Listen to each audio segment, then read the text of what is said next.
అందరికీ నమస్కారం. నేను మీ doctor Perumandla Ramakrishna, Warangal MP aspirant.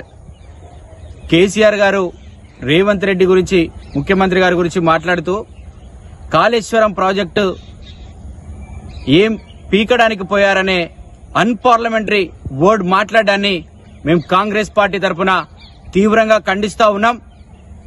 ఒక ముఖ్యమంత్రిగా, కేంద్ర మంత్రిగా, ఎమ్మెల్యేగా, శాసనసభలో డిప్యూటీ స్పీకర్ గా పనిచేసిన మీరు ఇలాంటి అన్పార్లమెంటరీ వర్డ్స్ మాట్లాడడాన్ని మేము తీవ్రంగా ఖండిస్తా ఉన్నాం. ఒక మాజీ ముఖ్యమంత్రి వర్యులు మిమ్మల్ని చూసి వేరే వాళ్ళు నేర్చుకోవాలి.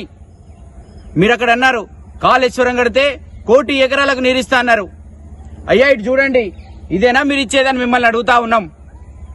ఇంకా ముఖ్యంగా మీకు చెప్తా ఉన్నాం, మొన్న పవర్ పాయింట్ ప్రజెంటేషన్ లో మా ముఖ్యమంత్రి వర్యులు మంత్రుల దగ్గర ఉన్నతాధికారులందరూ చెప్పారు 19 లక్షల చిల్లర ఎకరాలకు మాత్రమే ఇక్కడ నుండి పోవడం జరుగుతుంది అని.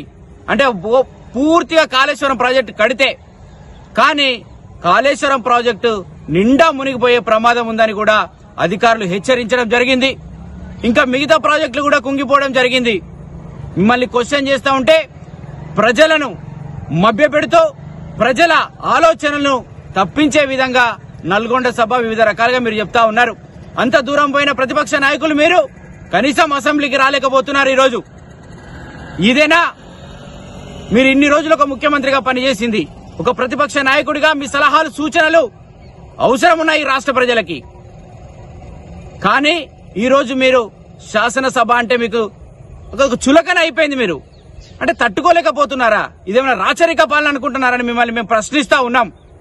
ఇంకొకసారి ఇలా రిపీట్ చేయొద్దు. ఒక మంచి ప్రతిపక్ష నాయకుడిగా మంచి సలహాలు, సూచనలు కాంగ్రెస్ పార్టీకి ఇవ్వండి. మా ముఖ్యమంత్రి వర్యులకి, మా మంత్రి వర్యులందరూ ఉన్నారు. ఆ విధంగా సలహాలు, సూచనలతో రాష్ట్రం బాగుపడుతుంది. కానీ మీరు అక్కసుతోటి మీరు కేటీఆర్ గారు, హరీష్ రావు గారు, కవిత గారు ఇష్టం వచ్చినట్టు మాట్లాడితే మాత్రం కాంగ్రెస్ పార్టీ నాయకులు మేము చూస్తూ ఊరుకోబోమని మిమ్మల్ని హెచ్చరిస్తా ఉన్నాం. ఇది మంచి పద్ధతి కాదు. ఒక పెద్ద వయస్కులుగా, ఒక మాజీ ముఖ్యమంత్రి వర్యులుగా మేము గౌరవిస్తాం.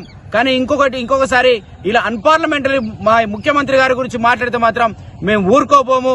రాష్ట్రాన్ని వచ్చే పార్లమెంట్ ఎన్నికల్లో 17కు 17 సీట్లు గెలుచుకునే విధంగా మా ముఖ్యమంత్రి గారి ఆధ్వర్యంలో తప్పకుండా మేమందరం కలిసి పనిచేస్తామని, ఈ విధంగా రాష్ట్ర ప్రజలందరికీ కూడా మేము తోడుంటామని తెలియజేస్తూ ధన్యవాదాలు.